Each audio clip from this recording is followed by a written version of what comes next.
I'm going to go straight to my colleague Anderson Cooper. Anderson, appalling scenes in Japan, aren't they?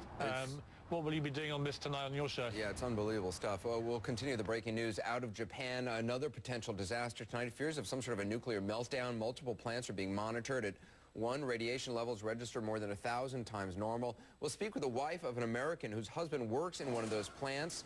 He and his colleagues ran for their lives from the plant. She doesn't know where he is, and she's desperately hoping to hear from him. Also, the aftershock still rocking the country. How long can it continue? We'll speak with survivors.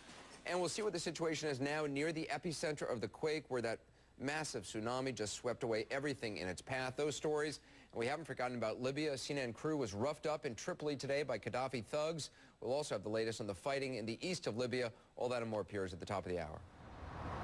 Anderson, thank you very much. Imagine the toll of a natural disaster like today's earthquake and tsunami struck closer to home. What would happen in a city like Los Angeles? Well, a magnitude 7.8 quake would kill nearly 2,000 people and injure 50,000 more. Are we prepared? Joining me now is the mayor, Antonio Villaraigosa. Mayor Villaraigosa, dreadful scenes in Japan. You, as a mayor of a massive city in America that has suffered numerous earthquakes, must look at what's going on there and wonder, wow, are we going to get one of these here soon? And if so, are we prepared to deal with it? Well, first of all, Piers, our hearts and prayers are with the people of Japan and the Japanese-American community that lives here in Los Angeles, the largest in the United States.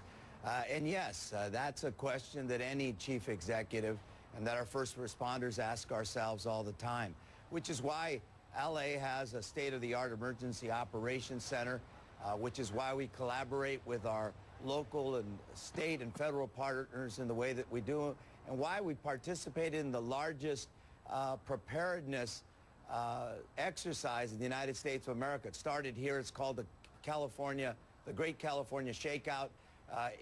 Businesses, schools, first responders participate on a level that is not replicated anywhere in the country. I mean, Mr. Mayor, we hear in Japan that many lives may have been saved by the fact there was at least some warning given to the people, even if it was just 30 seconds or so. Do you have that kind of fail-safe system in place, or could California be caught, could Los Angeles be caught completely unawares? I mean, how fast can these tsunamis strike, can these quakes strike? Well, I'm not an expert on that, but I could tell you the following. I got in real time on my BlackBerry. I was in Washington, D.C.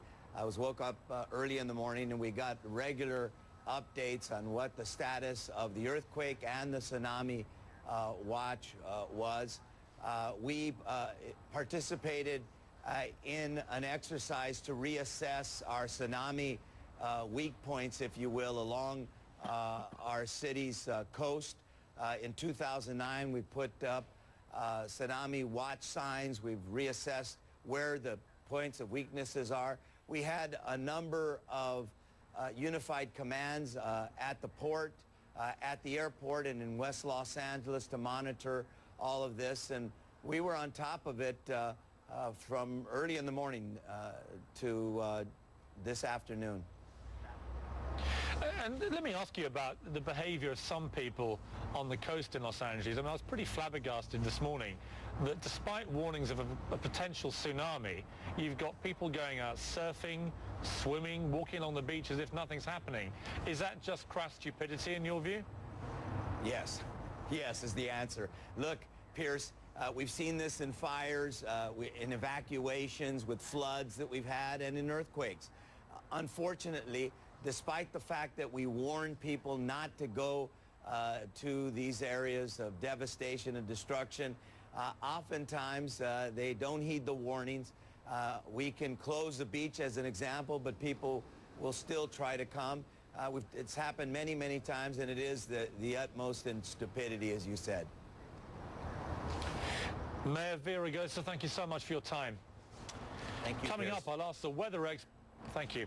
Coming up, I'll ask the weather experts, what is the Ring of Fire and why is it so dangerous? CNN's Rob Marciano and ABC's Sam Champion join me next.